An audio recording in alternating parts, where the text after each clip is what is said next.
विश्वाचा तो गुरु स्वामी निवृत्ती दातारू आदिनाथापासून परंपरा आले जाण विश्वगुरु विश्वमाऊली श्री निवृत्तीनाथ महाराजांचं पायी पालखी सोहळा श्री क्षेत्र त्र्यंबकेश्वर ते पंढरपूर 2024 पालखी सोहळा पायी प्रवास चालू असताना श्री क्षेत्र गोगलगाव ते श्री क्षेत्र राजूर आजचा हा संपूर्ण प्रवास झालेला आहे। काही वारकरी मंडळी या राजूर या ठिकाणी भेटलेली आहेत। मी त्या मंडळींना विचारेल, आपण पायी पालखीचा प्रवास करत असताना आपल्याला नेमकं चालत असताना कशा कशा अनुभव येतात आणि वारीच्या वाटेवर प्रवास करत असताना नेमकं तुमचं मनोगत काय? आम्ही सगळेच वारकरी देहभान विसरून खऱ्या अर्थानं पांडुरंगाच्या नामस्मरण करत चालत असतो। असं असताना आम्हाला कुठल्याही प्रकारचं म्हणजे काहीच कमी पडत नाही। मग आरोग्याची सेवा असेल, येऊन आमच्या पोटाची जरी सोय असेल, अनेक अन्नदाते आमच्या समोर येतात आणि स्वखुशीनं सर्व पद्धतीनं आम्हाला सगळे योगदान देतात। आणि आपला दिंडी क्रमांक किती? आमच्या दिंडीचा क्रमांक 32। एकूण दिंडीमध्ये लोक किती आणि त्यांची व्यवस्था कशी होती? आमच्या दिंडीमध्ये 150 लोक आहे, परंतु हे आमचं कुटुंब आहे सगळ्यात महत्त्वाचं।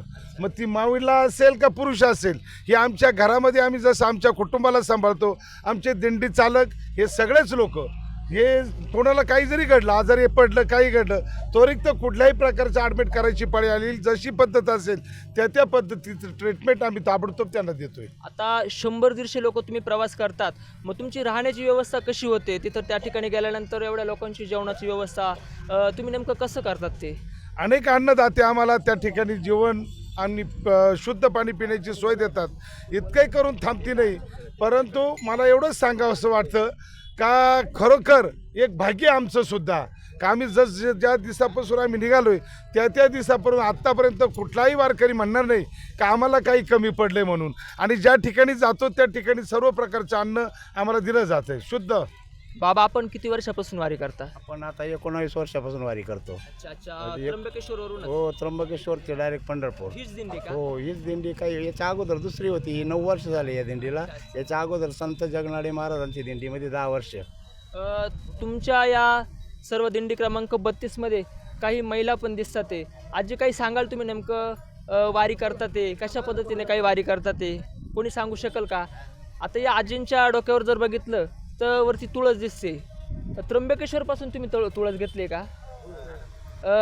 जड वगैरे असं काही लागत नाही का?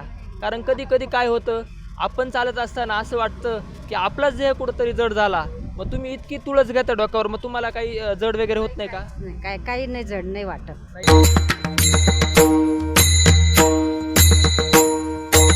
याची देही याची डोळा, अनुभवूया निवृत्तीनाथांच्या संगे पांडुरंगाचा सोहळा। उत्तर महाराष्ट्र न्यूज नेटवर्क प्रस्तुत आनंदवारी। श्री क्षेत्र त्र्यंबकेश्वर ते श्री क्षेत्र पंढरपूर, दररोज फक्त आपल्या उत्तर महाराष्ट्र न्यूज नेटवर्कवर।